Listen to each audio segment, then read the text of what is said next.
Datang Cuan Rupas, terima kasih buat teman-teman semua yang sudah join bersama dengan kita di T-Talks. Dan ini memang acara ini kita sebenarnya minggu lalu belum persiapkan, tapi karena kemarin di hari Sabtu dan Minggu seluruh berita dunia dan juga berita nasional, berita utamanya adalah Amerika dan Israel menyerang Iran, dan langsung hari ini ke-reflect di IHSG yang ngedrop 2,5%. Dan kita akan lihat hari ini bersama dengan Pak Mike ya, narasumber kita, ekonom terbaik kita di Sukor. Dan saya sangat bangga banget karena Pak Mike ini setiap kali kalau teman-teman lihat tulisannya tentang skenario ekonomi dan di Timur Tengah, ini belum pernah fail yang saya lihat. Sudah 12 tahun konsisten memprediksikan apa yang terjadi, dan ini selalu konsisten karena Pak Mike ini kayaknya memang deep banget mempelajari apa yang terjadi di Timur Tengah maupun di kondisi regional. Nah, Pak Mike, selamat sore Pak. Sore. Terima kasih Pak buat waktunya sore hari ini. Pak Mike sendiri, sebelum kita masuk, sebenarnya ngelihat kondisi yang sekarang terjadi dengan IHSG yang drop 2,5%, ada nggak ketakutan di dalam diri Pak Mike? Ya, ketakutan sih ada ya, dan mungkin kondisinya akan lebih tinggi daripada konflik-konflik geopolitik sebelumnya kan. Ya. Yang terakhir itu kan kita tahu ada konflik geopolitik besar di tahun 2022 ketika Rusia memutuskan menginvasi Ukraine. Nah, mungkin kondisinya ini kalau saya lihat dari apa yang terjadi sampai hari ini ya, karena perang ini belum berhenti, kemungkinan besar kondisinya mungkin akan lebih buruk daripada apa yang akan terjadi di tahun 2022. Gitu. Di tahun 2022 itu kita tahu harga minyak dunia itu ketika invasi Ukraine, Rusia ke Ukraine itu harga minyak dunia naik kalau nggak salah sampai 95%. Per hari ini harga minyak dunia masih baru naik, tadi tertinggi pagi itu masih 13%. Nah, ini membuat stok market kita makanya turun kan, cukup dalam tahun hari ini karena Indonesia negara importir minyak. Kita import sekitar 1,4 juta sampai 1,8 juta barel minyak per hari ini. Dan kemungkinan besar 60% sampai 70% itu minyak Indonesia itu datang dari Selat Hormuz. Selat yang sempit yang ada di wilayah Iran yang sekarang ditutup. Oke. Nah, ini jadi akibatnya ekspektasinya adalah kemungkinan besar kalau ini berkepanjangan hampir pasti harga minyak non subsidi itu kemungkinan besar akan naik, dan mungkin harga minyak subsidi pun akan naik. Dan ini akan membuat ekspektasi inflasinya akan tinggi nih. Nah, kalau ekspektasi inflasi tinggi, kemungkinan besar tingkat suku bunga yang tadinya investor global harapkan akan turun tahun ini malah berbalik arah akan naik. Nah, ini akhirnya tercermin dalam koreksi cukup dalam pasar saham kita sekarang gitu. Jadi Pak Mike ngelihat kayaknya apa yang diprediksikan di tahun ini harusnya suku bunga dipangkas 2 kali, terus penggantinya Jerome Powell juga dibilang orang yang lumayan dipilih oleh Trump dan mestinya dia lebih tunduk. Trump pengen turunin suku bunga. Apakah ini bisa Pak? Mungkin dia neken udah pokoknya suku bunga ditahan aja deh. Dan akhirnya real rate negatif itu terjadi. Kalau Pak Mike lihat lebih probability-nya lebih kemungkin suku bunga dinaikin apa tetap ditahan, Pak? Nah, ini menarik banget. Jadi Saya di bulan November, kita Sukor Sekuritas ini bikin Outlook 2026. Nah, saya memang udah antisipasi dari November ini akan terjadi pecah perang Iran di tahun ini gitu ya. Setelah Venezuela. Jadi November itu saya juga udah prediksi bahwa akan terjadi perang di Venezuela. Mungkin teman-teman bisa baca report saya di bulan November. Kalau teman-teman subscribe Sukor, tentunya akun Sukor, itu bisa trace back. November saya bikin research, saya bikin report, Outlook. Kita bikin 2 skenario. Skenario pertama, kalau tensi geopolitik tidak meledak di Venezuela dan di Iran, maka otomatis tadi suku bunga akan turun, akan dipotong, apalagi kemungkinan besar gubernur The Fed-nya adalah orangnya Trump yang juga pro dengan pemangkasan suku bunga. Either Christopher Waller atau Kevin Warsh. Nah, Kevin Warsh kemungkinan akan dipilih. Nah, dengan kondisi seperti ini, sekarang Amerika kayak si malakama nih. Kayak maju kena, mundur kena.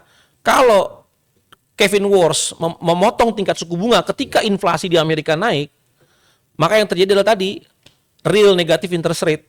Nah, kalau sampai real negative interest rate, apa yang terjadi? Orang yang pegang obligasi atau deposito ngerasa kupon obligasinya atau kupon depositonya itu nggak sebanding dengan kenaikan inflasi. Jadi apa yang mereka lakukan? Mereka akan pindah dari fixed income asset, dari time deposit ke obligasi, mereka pindah ke aset-aset yang bisa memberikan hedging terhadap inflasi. Apa itu? Emas, saham komoditas mungkin, atau saham-saham yang fundamentalnya bagus. Mereka pindah ke saham instead of fixed income. Nah, yang terjadi adalah kalau semua orang berpikir seperti itu, orang semua jualan obligasi, akhirnya yield jangka panjang di Amerika itu akan naik. Iya. Nah, kalau yield jangka panjang di Amerika, karena kalau mungkin bagi teman-teman yang belum agak awam ya, ada hubungan antara yield obligasi dengan harga. Jadi kalau yieldnya naik atau kuponnya naik, harga obligasinya akan turun. Karena orang berlomba-lomba menjual obligasi. Ketika orang menjual obligasi, harganya turun, kuponnya jadi naik yang jangka panjang. Nah, kalau kupon naik, maka beban bagi pemerintah Amerika.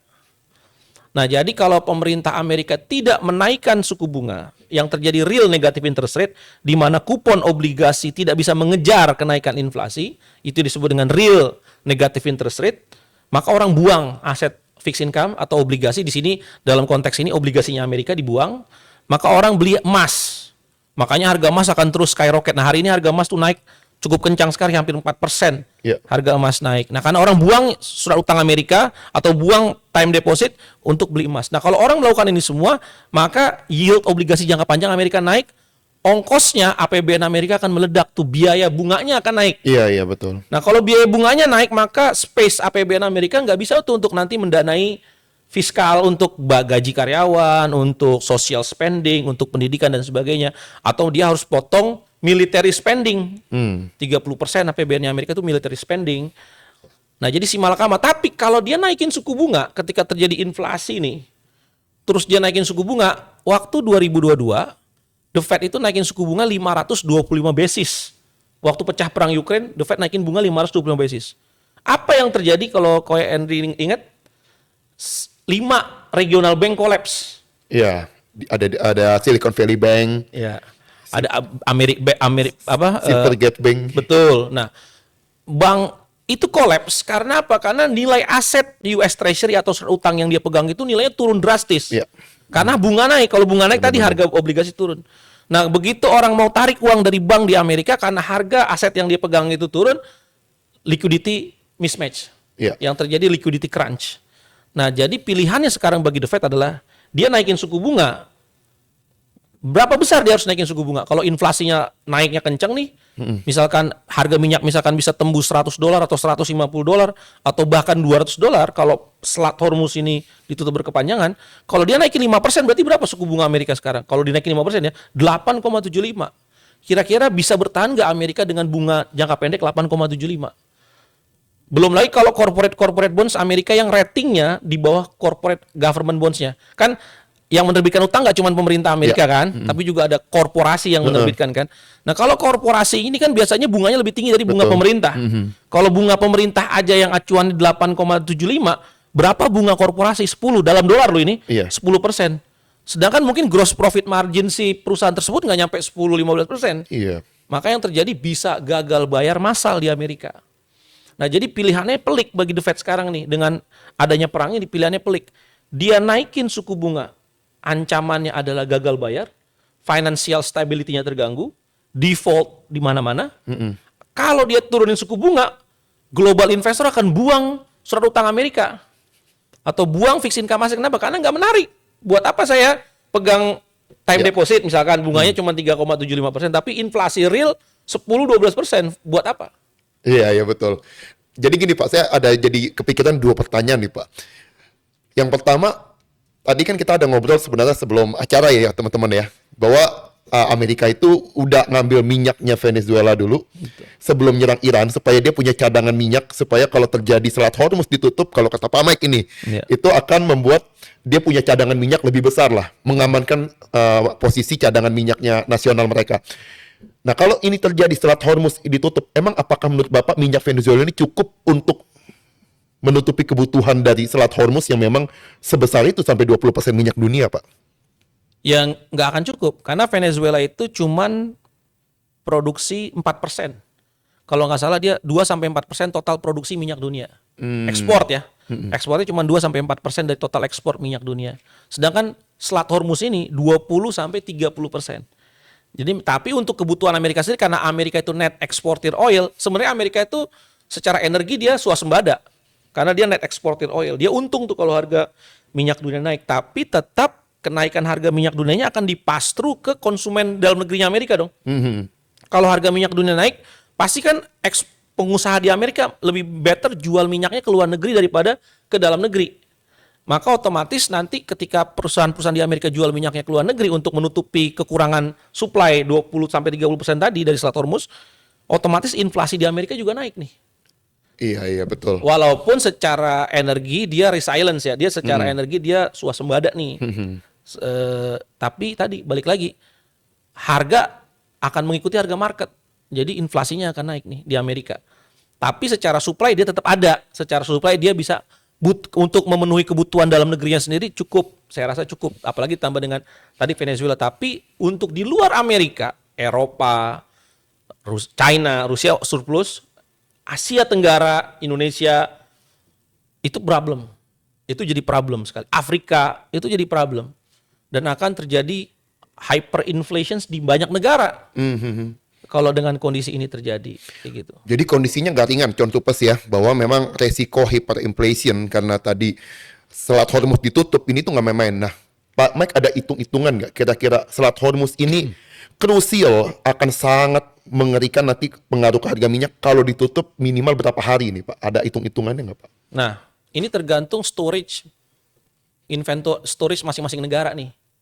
Nah, saya pikir kira-kira Indonesia itu sekitar 1 bulan ya storage-nya, inventory kemampuan Indonesia ya 2 minggu atau sampai 1 bulan lah maksimal kemampuannya. Nanti begitu inventory masing-masing negara itu contohnya ke Indonesia makin turun karena supply minyak dari Selat Hormuznya terhenti, maka otomatis dia mau nggak mau harus cari barang dari luar negeri. Nah itu harga minyak globalnya pasti akan naik dan nggak banyak negara-negara yang punya tempat atau storage yang cukup untuk menutupi cadangan minyak negaranya. Itu banyak negara yang nggak cukup. Nah jadi kalau situasi ini berlangsung di mana sekarang di kondisi sekarang ini per hari ini Iran itu masih menutup Selat Hormuz dan kapal-kapal tanker yang mau keluar dari Selat Hormuz itu masih diancam untuk diledakkan oleh militer Iran gitu. Apalagi terutama kapal-kapal negara-negara GCC yang Iran anggap sebagai pro Amerika. Nah ini kalau berlangsung katakanlah sampai lebih dari 1 minggu, saya rasa harga minyak dunia ini akan lompat. Nah keberapa lompatnya tadi? Ini hitungan sederhana. Kalau misalkan perang Rusia-Ukraine itu yang hilang hanya 10% dari ekspor minyak dunia. Karena Rusia itu menyumbang sekitar 10% dari total produksi minyak dunia nih. Gitu ya. Nah sekarang yang hilang itu 30%. 30. 20-30% yang hilang berarti kan 2 kali lipat atau sampai 3 kali lipat dari apa yang terjadi tahun 2022. Nah di tahun 2022 itu harga minyak tadi naik hampir 100%, 95%. Dari 65 sampai ke $120. Berarti sekarang kita bisa expect kalau harga minyak per hari ini sekarang ada di $72 per barel, Brent ya. Harga minyak di Inggris $72, kita bisa expect antara 100 sampai 150 US dollar per barel. Itu jika ini berkepanjangan ya Pak ya? Jika ini berkepanjangan gitu. Jadi naiknya 100% gitu ya. Nah kalau sampai worst scenario, yang worst scenario itu yang saya takutin juga nggak cuma distribution channelnya yang dihambat, tapi kalau sampai perang ini sampai menyasar kilang minyak, oil refinery di negara-negara GCC, negara-negara Teluk seperti Qatar, Kuwait, Dubai, terus juga Saudi Arabia gitu ya. Kalau sampai ini menyasar kilang minyak negara-negara tersebut, maka mungkin harga $200 per barel tuh bisa kejadian. Ini ngeri loh, berarti kalau $200 nih mestinya pertama waktu kemarin aja perang Rusia Ukraina itu tembus sampai 15.000 loh Pak Mike. Betul. Berarti bisa-bisa ke 20.000 ya. Kalau memang seperti yang tadi Pak Mike bilang $200 per barrel. Lebih. Karena waktu itu rupiahnya 15.400. Oh iya, sekarang Rupiahnya kita 16.800. dan ini prediksinya malah bisa naik terus nih. Betul. Dolarnya. Kalau sampai 40.000 misalkan per liter, saya rasa kalau sampai 40.000 ya, saya rasa mungkin Indonesia juga akan mengalami resesi, stagflasi lah. Harga-harga naik tapi pertumbuhan ekonomi kontraksi. Nah itu yang terjadi tuh kalau sampai itu terjadi. Tapi itu worst scenario ya. Kita harap nggak sampai penutupan Selat Hormuz ini nggak sampai lebih dari seminggu lah. Pak Mike, ini kan Arab Saudi juga tadi saya baca-baca beberapa berita itu mendukung langkah Amerika untuk menyerang Iran ini. Apa nggak bisa Arab Saudi kan juga salah satu negara OPEC. Kalau OPEC misalnya kerjasama, oke, kita untuk ngeredain minyak kita tambah supply. Apakah itu nggak bisa ngebantu dari Selat Hormuz yang ditutup ini dampaknya ke harga minyak, Pak? Problemnya tuh kilang minyak dan distribusi minyak itu adanya di Persian Gulf. Kilang minyak dan distribusi minyak itu adanya di Persian. Mungkin bisa slide saya ada slide saya ya.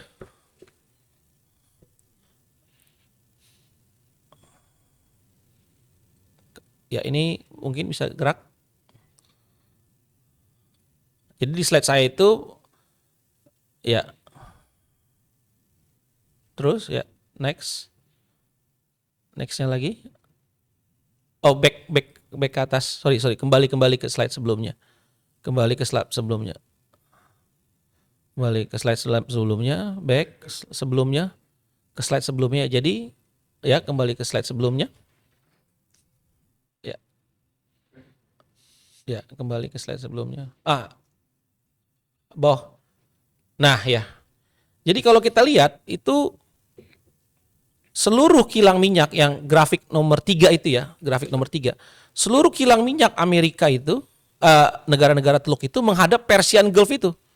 Dia menghadap Persian Gulf dan kenapa makanya basis militer Amerika itu yang bulat-bulat itu adalah basis militer Amerika. Nah, kenapa basis militer Amerika ada di situ? Karena disitulah kilang minyak negara-negara di sisi berada untuk mengamankan suplai minyak global nih. Makanya basis militernya ada di situ, ada di Persian Gulf. Oke. Jadi kalau sampai tadi dia untuk meredam kenaikan harga minyak, dinaikin produksi minyaknya ya. Misalkan andai kata pun bisa, gimana caranya mengekspor jutaan barel minyak per hari lewat darat? Kan itu berarti harus diantar dari Persian Gulf ke arah Laut Merah tuh yang ada di dekat Mesir. Ya. Itu ada dekat Mesir kan. Nah, itu bagaimana kita bisa bisa melakukan itu kan susah. Jadi karena tadi Persian Gulf itu adalah basis kilang minyak dan military base yang ada di situ, jadi susah untuk bisa distribusinya. Iya ya. Jadi kalau ditutup, Selat Hormuz ini ditutup nih, walaupun dia bisa naikin produksi, distribusinya nggak bisa. Gimana cara menaikin distribusinya gitu? Gimana cara mendistribusi barang sebanyak itu ya? Jutaan barel itu kan berarti kan harus pakai kapal tanker yang besar-besar. Iya. Kalau menggunakan darat, ongkosnya jadi sangat mahal sekali kalau menggunakan darat. Nah itu, nih Persian Gulf ya. Kalau sampai itu, makanya kenapa di dunia ini kalau kita mau ekspor barang, jutaan ton nggak mungkin lewat darat. Selalu lewat laut. Nah masalahnya, problemnya, choke point-nya itu adanya di situ, di Selat Hormuz itu. Yang mungkin jaraknya itu kurang dari 1.000 km tuh, mungkin cuma 500 km itu Selat Hormuz itu. Jadi tetap beda antara supply sama distribusi. Betul. Nah, yang bikin inflasi ini karena distribusi ini nggak bisa dilakukan. Betul, distribusi. Iya, betul. Jadi walaupun produksinya naikin, distribusinya nggak bisa kan, barang nggak bisa keluar ke seluruh dunia. Jadi kita nggak bisa bergantung lagi sama news OPEC mau nambah produksi, nggak semudah itu Pak Mike ya. Betul sekali. Nah Pak Mike, kalau kita lihat sekarang anggaplah untuk perang ini mungkin bisa lebih lama nih. Tadi Trump ada bilang kemungkinan dia akan berjaga-jaga selama 4 minggu ke depan untuk mengantisipasi serangan balik Iran. Nah, kita kan tahu utang Amerika tadi Pak Mike ada singgung udah sangat tinggi 120 pas 30% dari GDP ya Pak Mike ya. Nah, udah itu outlook-nya si Amerika juga udah dibikin negatif oleh beberapa lembaga rating ke depannya. Kalau US Treasury ini ternyata spike tajam karena harga obligasinya tadi terjadi yang seperti Pak Mike bilang, itu Pak Mike lihatnya nanti akan pengaruh ke apakah foreign flow kita ini akan ketarik ke sana Pak karena di sana jadi lebih menarik atau gimana Bapak lihat? Ya, pasti kalau bunga di sana naik akan terjadi capital outflow besar-besaran dari Indonesia ke Amerika, ke dolar aset lah ya gitu. Cuman bagi Amerika kalau bunganya ketinggi, sekarang Amerika ini total utangnya itu kalau nggak salah sekitar 38 triliun US dollar tadi, 120% dari GDP tadi itu 38 triliun. Dari 38 triliun US dollar itu 50% itu utang jatuh tempo jangka pendek. Nah ini ya grafiknya ya. Nah itu lihat short term short maturity issuance to Amerika 55%. Dari 38 triliun US dollar jatuh utangnya Amerika, 55% itu adalah utang jangka pendek di bawah 12 bulan. Berarti Amerika itu tiap tahun merefinancing utangnya 55% tuh. Gede ya. Gede banget. Nah, dampaknya apa ketika utang itu terlalu jangka pendek? Dia akan sangat bergantung terhadap tingkat suku bunga Fed Fund Rate. Karena suku bunga Fed Fund Rate itu kan suku bunga jangka pendek di bawah 12 bulan. Ya. Nah, jadi kalau misalkan Amerika naikin suku bunga untuk melawan inflasi nih, maka yang langsung ke hit itu adalah utangnya. Bisa nggak Amerika, berarti kalau naik misalkan 5% lagi dari sekarang 3,75 jadi 8,75, berarti beban utang Amerika itu lebih dari 15% nanti dari total APBN-nya Amerika nih. Itu langsung ngehit kemampuan Amerika untuk belanja. Ya.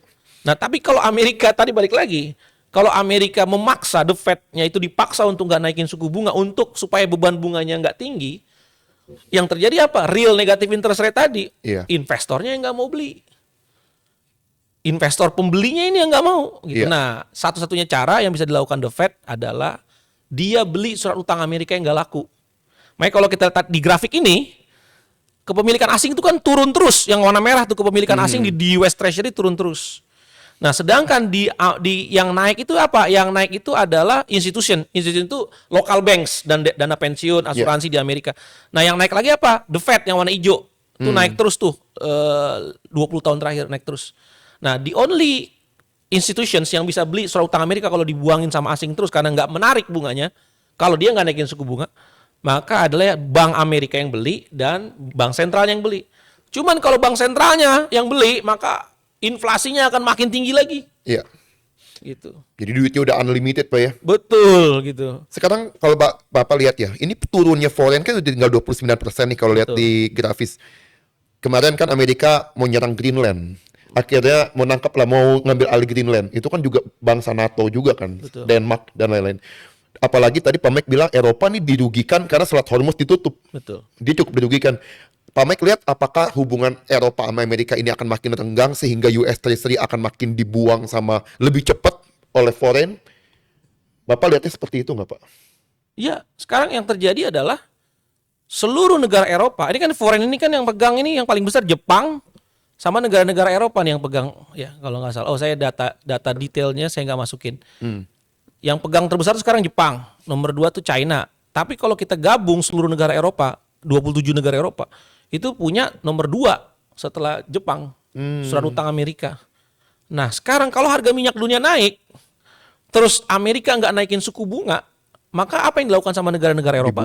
Dia buang US Treasury-nya, dia pindah kemana? Ke gold untuk menghedge dia punya tabungan supaya dia bisa beli minyak di harga yang lebih mahal kan.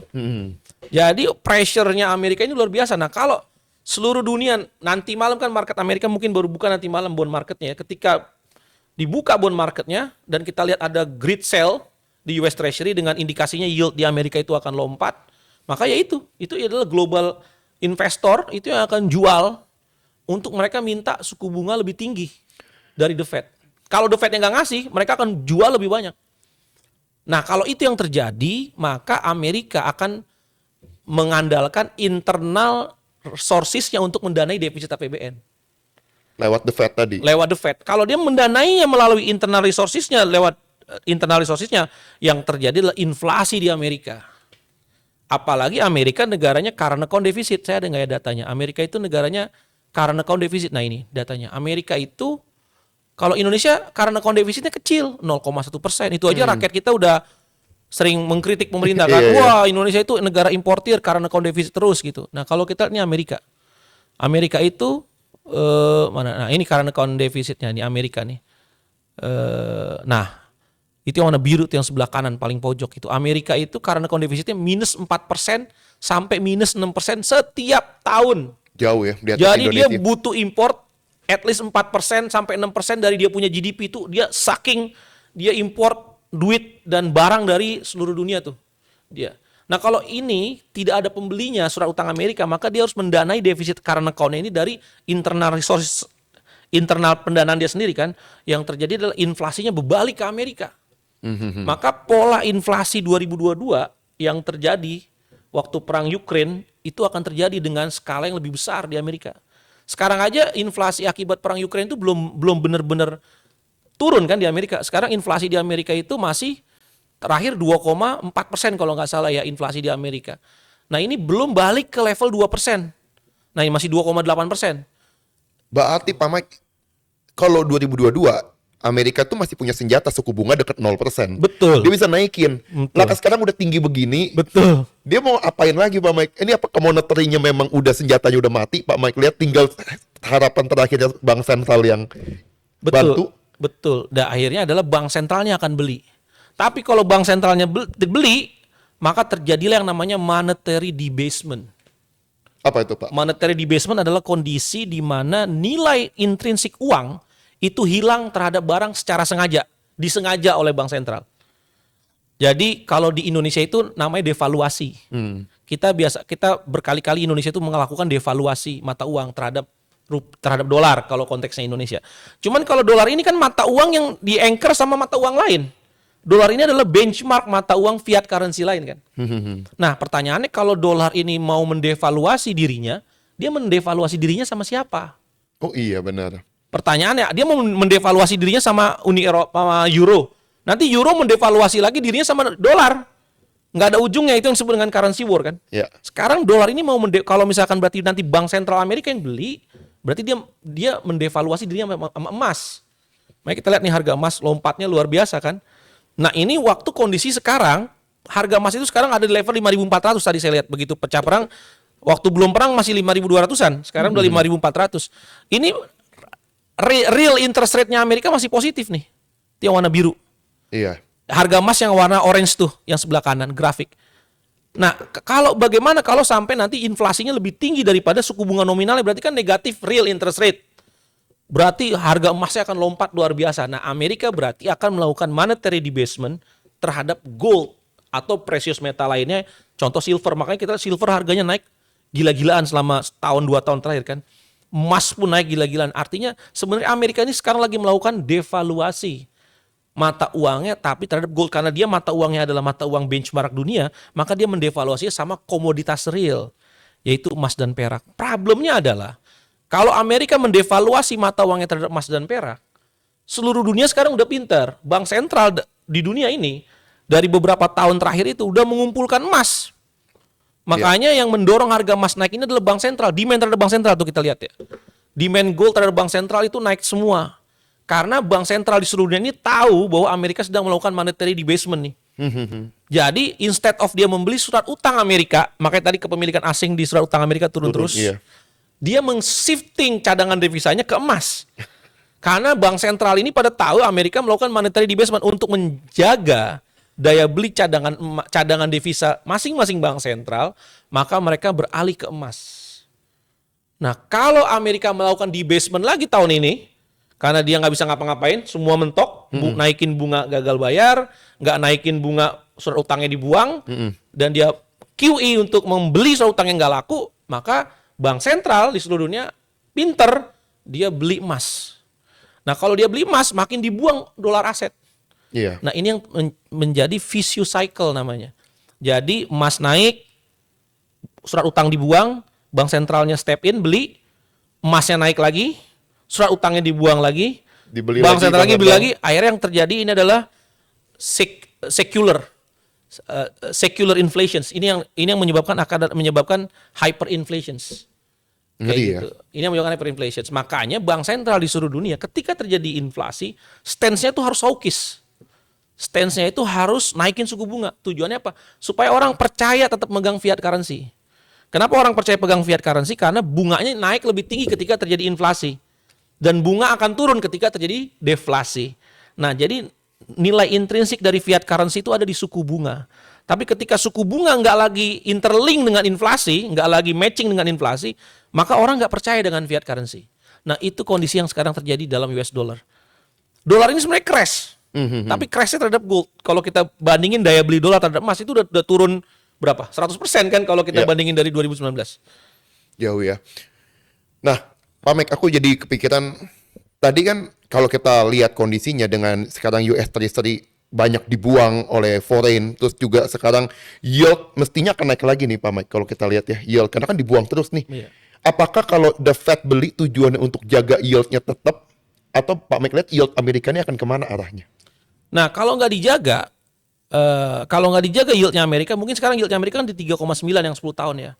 Mungkin tuh akan lompat bisa ke 4,5 atau 5% dengan kondisi yang sekarang gitu.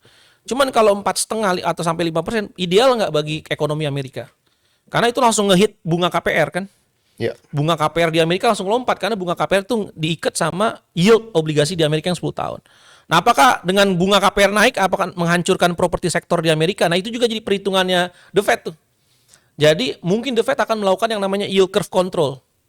Dia akan menjaga yield 10 tahun di Amerika itu di rentang yang menurut dia itu nyaman bagi ekonomi dia. Mungkin di rentang 4% sampai 4,5%. Tapi kalau dia melakukan yield curve control berarti kan dia harus mensuplai likuiditas kan. Dia harus beli obligasi yang dibuang kan. Harga emasnya makin naik lagi. Nah, itu dia. Jadi memang teman-teman yang punya BRMS, Aki dari tadi ketawa-ketawa nih dengerin Pak Mike ngomong begini ya. Karena kayaknya jadi siklus lingkaran setan, pokoknya emas akan makin naik terhadap dolar ya, kalau kita lihat sekarang. Kita akan mulai jawab beberapa pertanyaan dari Cuan Tupas nih buat Pak Mike. Ya. Dari Bapak Sugaran Spice 1990. Pak, setahu saya Trump ini bukan pro-war karena dia bisnismen. Kenapa tiba-tiba jadi ngajakin perang sih? Terus yang dibunuh imam sucinya kaum Syiah. Nah, ini pertanyaannya bagus nih. Silakan Pak Mike. Menurut Pak Mike, kenapa ini bisa terjadi dari bisnismen yang anti perang jadinya sekarang dia mesti perang? Ya, kalau menurut saya jujur jawabannya karena Epstein file. Kalau saya melihatnya ada hubungan antara Epstein file sama keputusan Trump untuk berperang. Trump ini sebenarnya bisnismen. Dia nggak suka perang. Gampangnya gimana? Janji kampanyenya dia itu kan di tahun 2024 kemarin itu kan dia pingin harga minyak dunia turun. Iya. Jadi banyak ekonom yang di 2025 itu prediksi inflasi itu akan runway, akan naik luar biasa lah di 2025 karena tarif. Ternyata nggak terbukti. Tadi data grafik inflasinya turun di Amerika kan. Iya. Walaupun tarifnya naik luar biasa tapi inflasi turun. Kenapa? Karena harga minyak dunianya turun. Kenapa harga minyak dunia turun? Karena Trump ingin mencoba mendamaikan Ukraine dan Rusia. Makanya Vladimir Putin kalau kita ingat sampai diundang ke Alaska untuk supaya mengeredakan situasi kan.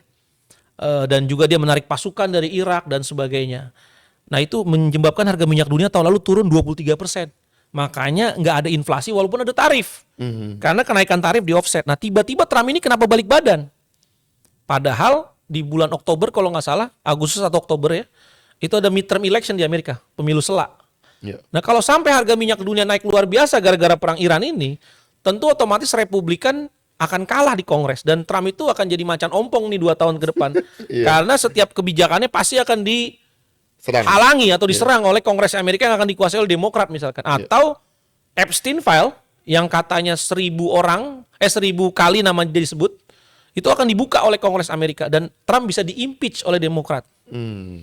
Kalau sampai kalah nih, makanya Trump itu membutuhkan kemenangan di midterm elections di bulan Oktober. Nah, cuman ini semua yang dia lakukan sekarang ini berseberangan dengan tujuan rasional politiknya. Berarti kan ada sesuatu hal yang lebih besar daripada tujuan rasional politiknya Trump sekarang. Kemungkinan besar karena Epstein file. Apa hubungan Epstein file dengan perang Iran ini? Kemungkinan besar ya. Yang mau perang di Iran ini adalah Israel. Jadi Israel ini mau perang sama, makanya yang kemarin nyerang duluan Iran, dari tahun lalu yang nyerang Iran itu adalah Israel, bukannya Iran duluan yang nyerang Israel, tapi Israel yang menyerang Iran duluan. Israel memang menginginkan perang dengan Iran dari tahun 1997 di bawah Benjamin Netanyahu. Dia ingin sekali supaya kenapa? Karena Iran itu adalah musuh terakhirnya Israel di Timur Tengah. Iran itu the biggest enemy of Israel di Timur Tengah.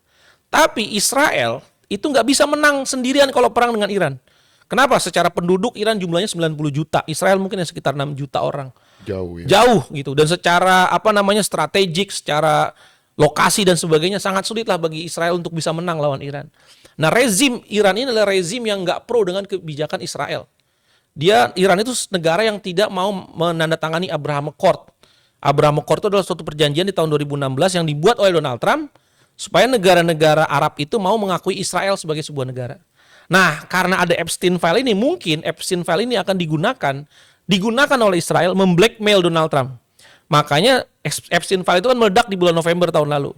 Dan satu hari di bulan Januari sebelum Maduro itu ditangkap, itu Benjamin Netanyahu datang ke Amerika. Mungkin salah satu tujuannya adalah meminta ditangkapnya Maduro supaya terjadi regime change di Venezuela. Nah, apa hubungannya antara Venezuela dengan Israel? Karena begitu Venezuela diganti presidennya, suplai minyak dari Venezuela lancar sekarang ke Israel. Tadinya itu Venezuela, rezimnya itu pro dengan Palestina. Begitu terjadi genosida selama 2 tahun terakhir di Palestina ini, itu Venezuela tidak pernah mengirimkan minyaknya ke Israel. Sepengetahuan saya. Nah, begitu rezimnya diganti, minyaknya. Nah, sekarang begitu Israel merasa mungkin ya, suplai minyaknya aman dari Venezuela dan dari Amerika, maka yang terjadi sekarang adalah dia menyuruh Amerika untuk perang dengan Iran. Di blackmail lah. Menurut saya sih Trump ini sekarang di blackmail oleh Israel melalui Epstein File. Akhirnya kebijakan international policy Trump itu berubah total. Iya ya, berubah. Jadi kita lihat setelah Epstein File, tiba-tiba kayaknya Trump tuh jadi kayak sangat pro apapun yang Israel mau lakukan, dikabulkan semua ya Pak ya. Betul. Jadi ini teman-teman memang kondisi ini tuh nggak mudah kalau lihat kondisi sekarang. Ini Pak Daniel Wiguna pun sudah bergabung. Terus Daniel Wiguna bilang begini, Trump bilang perang akan berlangsung nih Pak Mike. Tadi kita udah sempat bahas sedikitnya, 4 minggu. Menurut Mas Mike katanya, ini dampaknya akan sebesar apa kalau benar 4 minggu ini akan terus-terusan perang setiap hari ini Pak? Ya kalau terus-terusan perang setiap hari dan Selat Hormuz ditutup juga di 4 minggu itu, harga minyak itu mungkin tadi masuk ke worst scenario kita. Bisa ke 100 sampai 150 US dollar. Dan kalau perangnya out of control, nggak cuma menutup Selat Hormuz, tapi juga Iran mungkin akan membombardir kilang-kilang minyak, negara-negara kaya minyak, teluk tadi yang tadi ada di Persian Gulf, dibombardir dan mungkin nggak cuma distribusinya, tapi production site-nya juga dihancurkan kan gitu ya. Ya minyak bisa tembus 150 dan bedanya waktu perang Rusia-Ukraine itu harga minyak naik kencang, terus habis itu tank dia turunnya cepet. Iya, iya. Turunnya langsung cepet, mungkin dia butuh 6 bulan terus turun gitu. Tapi pertanyaannya apakah harga minyak ini akan turun di perang di perang Iran ini? Belum tentu. Belum tentu tadi kenapa? Kenapa kenapa minyak itu bisa turun cepat? Karena Rusia tadi hanya punya 10%. Dia hanya mendistribusin channelnya, begitu Rusia di embargo 10% aja suplai minyak dunia yang hilang. Ini 20 sampai 30%, lebih besar. Dan susah nyari penggantinya sekarang. Kalau dulu negara-negara Eropa ketika Rusia diserang, Rusia di embargo nggak boleh dibeli minyaknya, negara-negara Eropa bisa mencari sumber energi dari Timur Tengah. Ya. Nah sekarang negara Eropa dari mana dia dapat suplai? Selat Hormuznya soal ditutup. Selat Hormuznya ditutup, dia nggak bisa beli minyak dari Rusia. Iya, iya, iya. Maka dia akan cari minyak gila-gilaan sekarang yang kuat-kuatan yang punya uang yang bisa punya minyak. Nah yang terjadi adalah kemungkinan besar minyaknya nggak akan turun dalam waktu cepat. Bisa bertahan lama di level 100-150 dolar gitu. Dan yang kedua, kenapa harga minyak turun di tahun 2022? The Fed naikin suku bunga 525 basis. Pertanyaannya, berani nggak The Fed naikin suku bunga 525 basis lagi? Mesti nggak berani sekarang. Di level sekarang yang 3,75. Iya, iya. 8% tadi Pak 8,75. Bisa gagal bayar satu nasional itu korporasinya. itu bunga negara ya. Iya, kalau iya. bunga korporasi tambah aja 200 basis atau 300 basis. Tapi kalau lihat memang pertumbuhan ekonomi Amerika yang cuma tumbuh 2-3%, Nah. sedangkan debt burden-nya sampai 8%, kalau Betul. ini benar naik 5% lagi, ya tamat lah Pak Mike. Itu mah Betul. ekonomi ngedrop namanya, bukan tumbuh. Betul. Yang terjadi adalah stagflasi global. Iya, Harga-harga barang naik tapi ekonomi kontraksi. Jadi harganya naik, ekonomi kontraksi, yang hancur nilai uang. Ya. Kayak gitu. Pak Daniel Wiguna penasaran katanya yield US Treasury 10 tahun imbas perang menurut pikiran Pak Mike bakal naik ke berapa, Pak? Nah tadi yield US Treasury ini kemungkinan besar ini bukan lagi masalah ekonomi tapi politik. Kalau yield US Treasury dibiarkan lepas di market 5-6% pun bisa. 6% pun bisa nih yield US Treasury yang 10 tahun ya. Kalau dilepas di market, by market mechanism ya. Iya. Nanti malam misalkan Eropa, Arab Saudi semua lomba-lombaan jualan US Treasury. Karena harga minyak bakalan lompat gila-gilaan. Semua ngantri jual US Treasury. Mungkin 5-6% bisa yield US Treasury yang 10 tahun ya. Tapi kan balik lagi ada the Fed. Dia mau lihat kalau yieldnya lompat begitu tinggi, kan langsung ke hit nanti bunga pinjaman mortgage Iya. di Amerika atau bunga pinjaman corporate bonds-nya Amerika yang dolar. Makin sulit orang nanti dapat pendanaan murah dalam bentuk US dollar. Nah ini akan terjadi default nih. Nah hitungannya bank sentral mungkin dia harus melakukan yield curve control tadi, dikontrol yield jangka panjangnya di level di mana tadi nyaman supaya nggak banyak terjadi gagal bayar. Oke, jadi 5 ya Pak ya angka Mungkin amannya lah ya. angka amannya adalah 5%. Itu pun 5% waktu itu kita tahu ada terjadi gagal bayar ya di 5 bank regional. Jadi Rezi ini juga nambahin menurut Mas Mike katanya. Iran itu akan di Venezuela-kan nggak katanya? Nah ini sulit. Karena Iran ini beda dengan Venezuela. Tadi balik lagi, Iran ini kalau mazhabnya Syiah gitu ya. Syiah itu dia vertikal komandonya jelas gitu ya. Nah dan juga yang dibunuh ini adalah tadi pemimpin yang dianggap suci oleh orang-orang Syiah. Nah ini mereka sekarang lagi marah besar sekali. Luar biasa marahnya besar. Jadi karena ini gak cuma pemimpin politik tapi juga pemimpin agama ini masalahnya. Iya, betul. Jadi mereka kondisi angernya itu lagi tinggi-tingginya, emosinya lagi tinggi-tingginya. Jadi mereka akan relatif bersatu. Nah jangan lupa bahwa Syiah di dunia itu nggak cuma ada di Iran, tapi ada di Irak, tetangganya Iran. 60% populasi Irak itu adalah Syiah. Nah makanya kita dengar sekarang Irak akhirnya ngamuk sama pemerintah Amerika.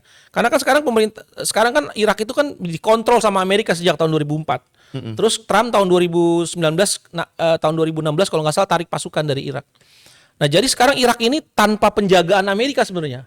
Dan military base-nya Amerika ini dibombardir oleh Iran. Jadi Irak ini quote on quote militernya bisa merdeka lah. Merdeka dari Amerika sekarang. Jadi ada kemungkinan besar Irak akan bergabung perang ini dengan Iran. Nah kalau Iran bergabung dengan Irak makin sulit lagi nih. Secara penguasaan wilayah ya. Ini akan makin sulit. Paling Amerika akan melakukan bombardir. Cuman melakukan pemboman itu nggak menyelesaikan masalah. Karena misilnya Iran ini jauh lebih banyak daripada Venezuela. Dan masalahnya aset strategisnya Amerika di Timur Tengah sangat berdekatan dengan wilayahnya Iran. Jadi sangat mudah bagi Iran untuk menghancurkan military base Amerika di Timur Tengah. Karena tadi grafik gambarnya tadi kan kita lihat ya, military base-nya Amerika itu berdekatan sekali dengan wilayahnya Iran. Dan Israel itu hanya 1.000 kilometer jaraknya dengan Iran. Iran punya hypersonic. Jadi nggak bisa mematch antara Venezuela dengan Iran. Iran ini puluhan kali kekuatan Jauh militernya. lebih kuat. Iya, daripada Venezuela. Setuju. Jadi memang nggak akan semudah itu untuk bisa bikin seperti Venezuela. Nah ini ada pertanyaan Pak Mike dari Epdano Rianti. Jika gold dikendalikan oleh central bank, apakah bisa dikatakan tujuan Amerika adalah mengendalikan oil, Pak? Mulai dari Venezuela dan Iran sebagai jalur utama distribusi oil. Apakah benar, Pak? Jadi Iran ini mau seperti Venezuela biar oil itu semua dikuasain Amerika nih? Betul. Jadi kalau sampai terjadi perubahan rezim di Iran, dan rezim ini adalah rezim seperti Reza Pahlavi waktu sebelum revolusi Islam Iran tahun 70, sangat mungkin Amerika akan menguasai lagi oil. Menguasai lagi jalur produksi minyak dan jalur distribusi minyak dikuasai lagi oleh Amerika. Gitu. Nah, cuman problemnya adalah apakah negara-negara superpower seperti China akan membiarkan? Karena nanti kalau sampai Selat Hormuz, misalkan rezim Iran yang sekarang jatuh nih, terus dikuasai oleh Amerika, maka nanti China kalau mau impor minyak harus izin Amerika. Harus lewat Selat Hormuz kan kapal-kapal minyaknya China kan pasti kan. Nah, itu harus lewat izinnya Amerika. Dan Amerika akan mengontrol lagi. Nah kalau pakai izinnya Amerika maka otomatis China harus butuh dolar. Nah makanya sekarang pertanyaannya apakah China juga akan membiarkan rezim Iran ini jatuh? Belum tentu. Kalau China merasa kepentingan politik geopolitiknya diganggu karena rezim Iran dijatuhkan, diganti oleh rezim bonekanya Amerika, pasti China akan step in. Nah kalau China-nya masuk ke Iran, apakah Rusia nggak akan masuk ke Iran? Pasti masuk karena China kemana, Rusia kemana sekarang. Mereka itu hubungannya kuat. Jadi tujuannya memang untuk mengkontrol oil. Tapi apakah semudah itu? Jadi kuncinya sekarang ini nggak yang bertaruh di rezim Iran sekarang itu nggak cuma Iran, rakyat Iran. Yang bertaruh terhadap rezim ini ada dua kekuatan besar di belakangnya, Cina maupun Rusia. Gitu. Kalau kita lihat peta tadi ya, Selat Hormuz, kalau sampai Iran dikuasain sama Amerika kan, seluruh Selat Hormuz itu berarti kan jadi miliknya Amerika kan. Siapapun negara yang mau beli minyak di situ harus izin Amerika. Bayar sama Amerika lewat US dollar. Nah, sedangkan China kan dari awal melakukan dedolarisasi sejak tahun 2013. Iya, betul. Pak Mike, ini sebenarnya kalau kita lihat sekarang nih dengan kondisi tadi Pak Mike bilang, yield curve control kan juga kalau terjadi itu kan resikonya inflasi itu bakal gila-gilaan. Betul. Karena kan ada likuiditas yang besar diinjek. Kalau seandainya even dinaikin jadi yield curve jadi 6% lah, dianggap the Fed jadiin 6% yield curve control biar nggak terlalu cepat gitu ya untuk injek likuiditas. Pak Mike lihat apakah flow dari Indonesia ini bakal deras banget dan IHSG bakal turunnya lumayan dalam nih Pak. Nah ini balik lagi tadi, tergantung sama seberapa kenaikan suku bunganya. Jadi 2022 itu Indonesia menikmati komoditi super cycle. Tapi sayangnya dalam negerinya kita nggak menikmati. Karena apa? Duitnya diparkir di luar negeri. Karena bunga dolar di luar negeri jadi naik 500 basis point. BI cuma naikin suku bunga kalau nggak salah 125 basis point ya. Timpang nih. Jadi duit akhirnya walaupun Indonesia itu duitnya banyak dari komoditi super cycle, duitnya dipindahin ke luar negeri yang bunganya lebih tinggi. Yeah. Sekarang kalau bunga cuma naik katakanlah tadi 1% atau 2%, apakah bisa ngejar inflasi? Nggak bisa. Kalau nggak bisa ngejar inflasi, katakanlah US Treasury hanya menawarkan kita bunga 10 tahunnya 5% atau 6%. Sedangkan inflasi minyaknya mungkin 20%. Atau 100% nih. Yeah. Kalau sampai 4 minggu minyak naik dari $70 ke $140, harga minyak naik 100%, apakah dengan bunga segitu cukup? Itu pertanyaannya. Kalau nggak cukup bagi investor Indonesia termasuk investor global yang dari Indonesia ngerasa bunganya kerendahan, ngapain saya beli US Treasury? Mendingan saya beli aset di Indonesia. Jadi mungkin kondisi 2022 itu mungkin nggak akan kejadian di tahun ini. Malah yang terjadi orang-orang kaya di Indonesia, konglomerat lah di Indonesia, akan mencari cara gimana caranya supaya hartanya dia nggak kegerus sama inflasi nih. Beli gold lagi. Beli gold atau beli saham di Indonesia yang murah-murah, yang dividen yield-nya besar. Makanya hubungan antara inflasi, pelemahan nilai tukar itu hubungannya positif sebenarnya jangka panjang dengan stock market. Jadi kalau kita lihat stock market kita itu kan naik terus nih. Kalau kita tarik garis ya 10 tahun terakhir nih. Rupiah kita kan melemah juga. Rupiah melemah, stock marketnya naik. Ya kan? Jadi orang akan mencari cara untuk menjaga sekarang nilai uangnya. Daripada saya beli deposito Amerika bunganya cuma naik 2%, mendingan saya beli saham di sini misalkan yang yieldnya 10%. Iya. Atau beli aset-aset murah di Indonesia, properti, tanah dan sebagainya gitu. Nah, otomatis yang terjadi akan terjadi inflasi di capital market. Nah, inflasi di capital market itu apa ya? Kenaikan harga aset. Jadi justru bagus sih Pak ya. Iya. Bukannya malah pertanyaan ini malah udah dijawab dulu sama Pak Mike. Pertanyaannya katanya dari bet 33111842. Bro Mike, ini tanda-tanda kiamat nggak? Oh, kalau kata Pak Mike, ini awal kenaikan bursa nih ya. Worst case-nya skenario-nya apa? Nah ini selalu menjadi pertanyaan kunci terakhir di akhir episode. Tapi nggak apa-apa, udah ditanya duluan. Worst case skenario yang Pak Mike paling takutin apa? Dan gimana sikap Rusia China? Nah ini Pak Mike boleh Pak dibedah. Jadi gini, sekarang menurut saya Amerika itu perang nggak cuma sama Iran. Dia berperang dengan Irak. Karena tadi 60% warga Irak itu adalah Syiah. Iya. Sebenarnya Syiah sama seperti Iran. Sekarang military base Amerika di Irak itu dibombardir sama Iran. Tujuannya supaya militer Irak bisa bebas dari Amerika. Jadi Iran membantu Irak supaya bebas dari Amerika. Makanya para militernya Irak itu sekarang masuk ke Iran untuk bergabung. Nah, kalau Irak dan Iran ini bergabung, kekuatannya akan jauh lebih dahsyat dan akan lebih gampang masuknya ke Israel. Karena Irak itu makin berdekatan lagi wilayah daratnya sama Israel, cuma dipisahkan sama Syria. Dan di Syria dekatnya ada Lebanon. Jadi makin dekat. Kalau sampai Irak dan Iran ini bergabung, maka otomatis Amerika akan masukin ground troops di sana. Mau nggak mau, Amerika harus mendaratkan pasukan. Ngebom doang nggak mungkin bisa. Ya mungkin infrastruktur hancur dan sebagainya, tapi ngebom aja nggak menyelesaikan masalah. Apalagi tadi misilnya Iran begitu banyak, jumlah misil, jumlah roket, hypersonic, belum yang disuplai Rusia, yang disuplai China. Itu pasti jumlahnya bisa unlimited lah untuk bisa menyaingi roket-roketnya Amerika. Nah kalau Amerika masuk sampai ground troops di sana, maka Amerika mungkin akan seperti Uni Soviet tahun 80. Jadi Uni Soviet itu masuk ke Afghanistan, dan itu menyebabkan salah satu faktor yang menyebabkan Uni Soviet bubar di tahun 91. Karena Uni Soviet habis triliunan US dollar perang lawan Afghanistan. Nggak habis-habis perangnya. Karena ini Trump mengkalkulasi, ini perang harusnya bisa selesai hari Senin. Ternyata ini kalkulasinya salah menurut saya nih. Ini kalkulasinya Trump ini salah menurut saya. Makanya direvisi 4 minggu tuh. Ya makanya direvisi 4 minggu. Sama kayak menyelesaikan Ukraine. Trump bilang 2 kali 24 jam saya bisa.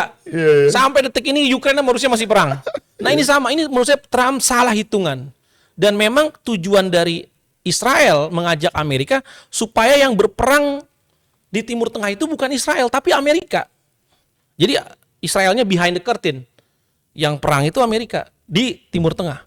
Nah cuma nanti kalau Amerika perangnya melawan Irak dan Iran bersamaan, pasti exhausted, pasti kewalahan.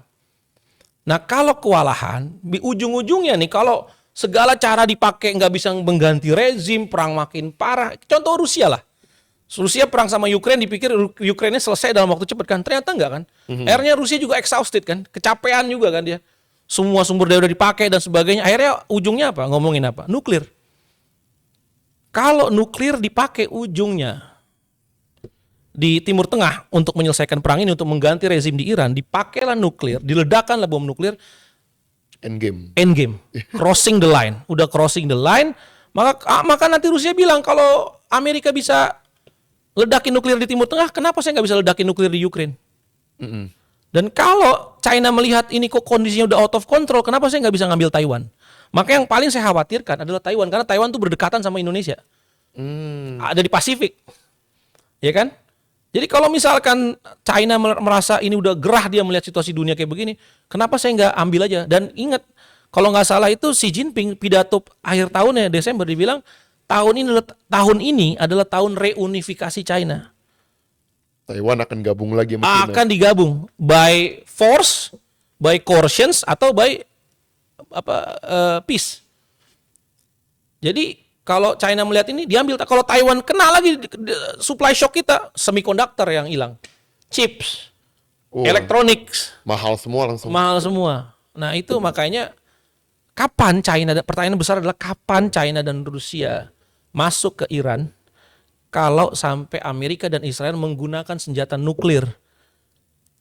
Gitu. Nah kalau sampai Amerika menggunakan senjata nuklir atau Israel menggunakan senjata nuklir melawan Iran, maka Rusia dan China udah nggak perlu ibaratnya nggak perlu sembunyi-sembunyi, dia akan kasih aja suplai nuklir ke Iran dan sebagainya. Barulah mungkin dunia akan menghadapi yang namanya perang dunia ketiga, worst scenario.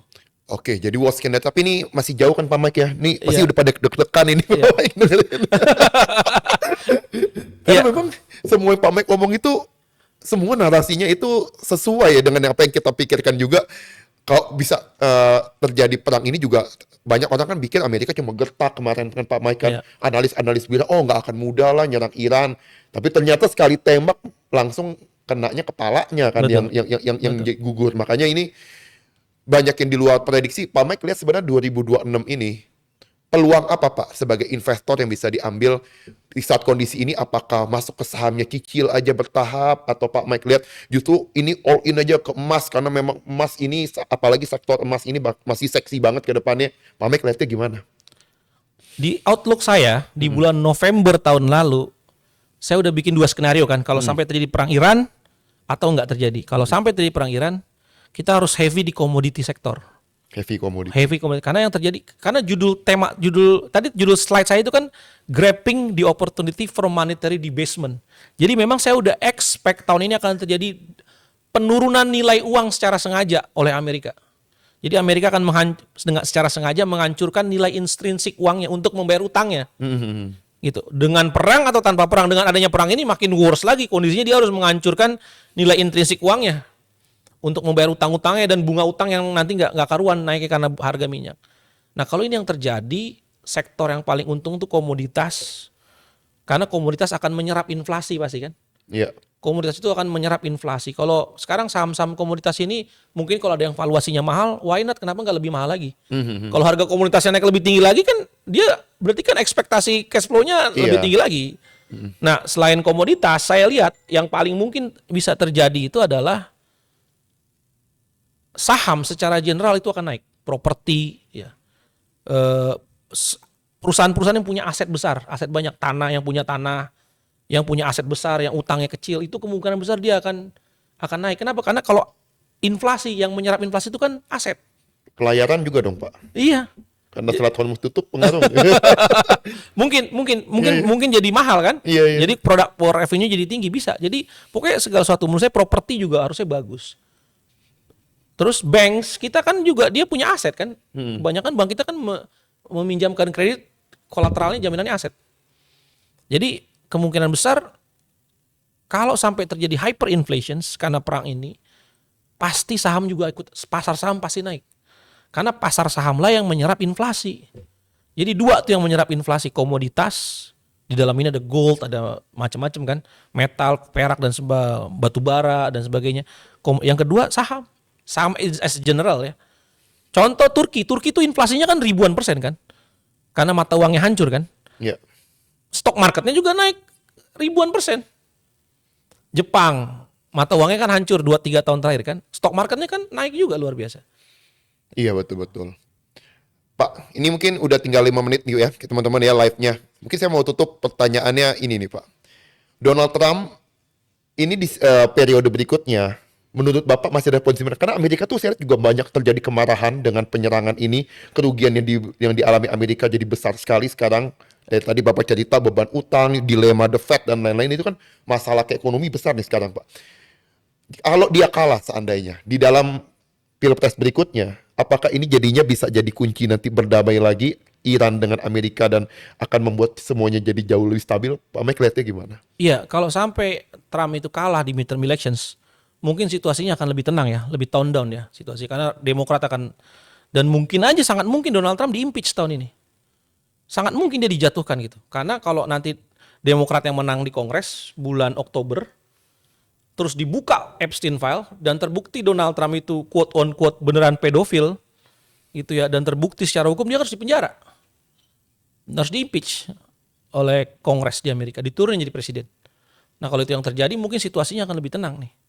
Tapi dari mulai bulan Maret sampai Oktober ini kan masih panjang, everything can happen kan. Iya, iya. Jadi memang kita harus lihat terus situasi geopolitik di Timur Tengah ini.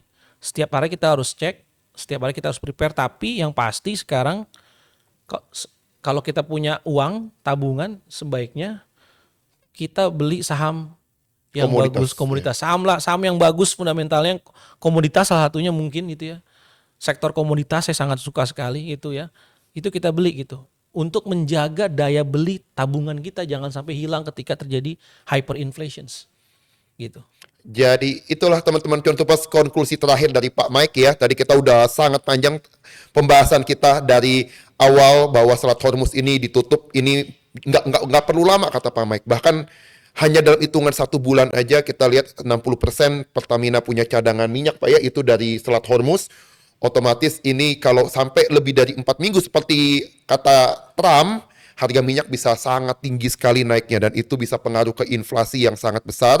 Makanya sekarang kita jangan pegang cash, teman-teman perlu mulai masuk ke komoditas, sektor komoditas. Saham-saham kita hari ini energi naik tinggi Pak, Elsa naik tinggi. Ya, teman-teman bisa lihat saham-saham energi udah mulai semuanya terbang dan Pak Mek bilang kalau udah mahal bisa-bisa lebih mahal lagi karena harga minyak sekarang masih 70 dolaran. Dan Pak Mek prediksi bisa sampai 100 bahkan 150 mengingat Selat Hormuz itu pengaruhnya lebih gede ke distribusi minyak bisa sampai 2 sampai 3 kali lipat lebih besar daripada perang Rusia Ukraina waktu Rusia itu sedang perang ya dengan Ukraine.